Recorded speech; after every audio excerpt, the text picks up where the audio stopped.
Pero wala rin traffic, wala rin. Yung Wala pauwi traffic. nyo, yung pauwi nyo kuya, ano, anong oras ba kayo umalis doon? Kahit papunta doon, nung papunta namin doon, palibas madaling araw kami umalis. Ay, wala talagang traffic yun, tsaka ano Biyernes Santo.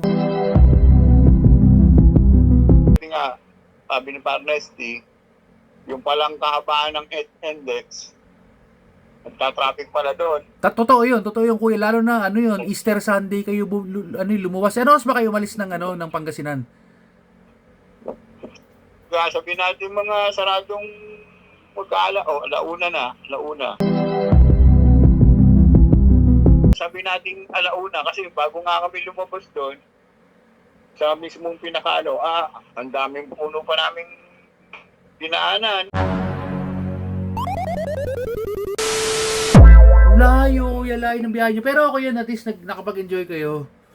Yun nga, kaso nga wala rin traffic, wala rin. Yung Wala pauwi nyo kuya, ano, anong oras ba kayo umalis doon? Kahit papunta doon, nung papunta namin doon, palibas madaling araw kami umalis. Ay, wala talagang traffic yun, tsaka Biyernes Santo.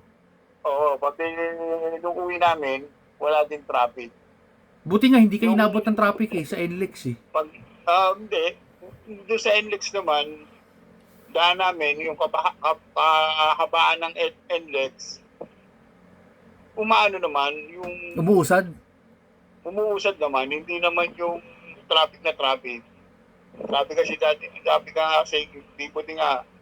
ni Parnesty, yung palang kahabaan ng NLEX, nagta-traffic pala doon. Totoo yun kuya, lalo na Easter Sunday kayo lumuwas. Ano oras ba kayo umalis ng Pangasinan?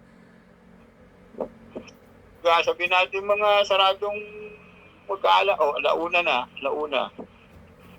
O sabihin natin alas 12, gano'n. Alas 12 ng tanghali. Tanghali. Kaya yung O sabihin natin alauna kasi bago nga kami lumabas doon, sa mismong pinakaano, ang daming puno pa naming dinaanan. Madaming puno. O yung parang sa taas na kami ng bundok, nadaan. Ay, ano yan, kuya, kasi, lalagpasan nyo yung San Carlos, dadaanan yan sa San Carlos City. Parang style Calaraya. Yan, opo, Lumban. O parang gano'n ang style, yung papanik ka pa, paikot-ikot, ang taas nga eh. Kuya, gano'n yan, sabay San Carlos, paakyat yan. Narating ko po yan yung San Carlos nung 2017. Talagang ganun yun, kuya. Ayos naman. Sulit naman din, sulit. Masaya yung birthday ni Idol League dyan. Masaya, sobra. Sa dabi pa naman namin siguro mga nasa, sabihin natin 40 kami. 40 ba kayo? Oo, 40, pamilya eh. Sabagay, oo.